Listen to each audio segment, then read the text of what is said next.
കന്യകാമറിയം ഉണ്ണിയേശുവിനെയും കൊണ്ട് ഈജിപ്തിലേക്ക് പലായനം ചെയ്തതുപോലെ നമ്മുടെ അനുദിന ജീവിതത്തിൽ വന്നു ഭവിക്കുന്ന ജീവിത പ്രതിസന്ധികളെയും ചങ്കോട് ചേർത്ത് പിടിച്ച് ഓരോ ദിവസവും എത്ര തവണയാണ് നമ്മൾ ഓരോരുത്തരും യാത്ര ചെയ്തുകൊണ്ടിരിക്കുന്നത്, നെട്ടോട്ടം ഓടിക്കൊണ്ടിരിക്കുന്നത്.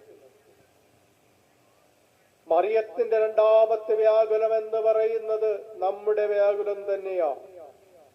ഓരോ അപ്പനും ഓരോ അമ്മയും ഓരോ രക്ഷിതാക്കളും തങ്ങളുടെ മക്കളെ പോറ്റി വളർത്തി വലുതാക്കുവാൻ, ഈ ലോകത്തിന്റെ ശത്രുകരങ്ങളിൽ വീണുപോകാതിരിക്കാൻ നെഞ്ചിൽ നെരുപ്പോടുമായി ഓടി നടക്കുന്നവർ ഓരോ വീട്ടിലുമുണ്ട്, ഇല്ലേ? ഉണ്ട്.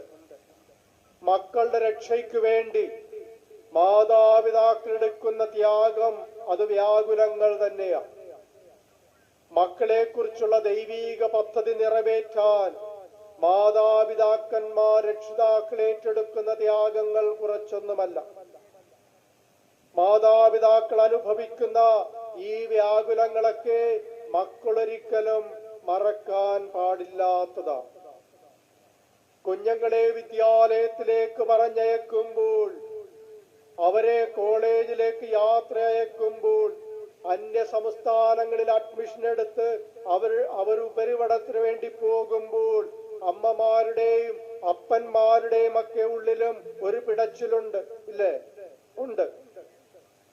എന്റെ ഈ കുഞ്ഞ് പാപത്തിന്റെ സ്പർശമേൽക്കാതെ, പാപത്തിന്റെ മാലിന്യമേക്കാതെ എന്റെ ഭവനത്തിലേക്ക്, ഞങ്ങളുടെ ഭവനത്തിലേക്ക് മടങ്ങി വരുമോ എന്നൊരു പിടച്ചിലുണ്ട്. ഈ പിടച്ചിലെന്ന് പറയുന്നത് എന്താണ്? അതൊരു വ്യാകുലമാണ്.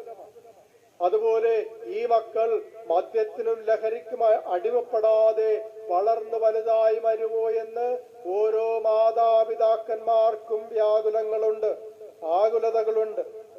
തെറ്റായ കൂട്ടുകെട്ടിൽ ചെന്ന് വീഴാതെ ഈ മക്കളൊക്കെ വിശുദ്ധിയിൽ വളരുമോ എന്ന് അവരാകുലപ്പെടാറുണ്ട്. പരിചയമില്ലാത്ത സ്ഥലങ്ങളിൽ ചെന്നുപെടുമ്പോൾ വിശ്വാസത്തിൽ നിന്ന് വ്യതിചലിച്ച് അവർ ദൈവത്തെ മറക്കുമോ എന്നൊക്കെയുള്ളത് മാതാപിതാക്കന്മാരുടെ ആകുലതകളാണ്, വ്യാകുലങ്ങളാണ്.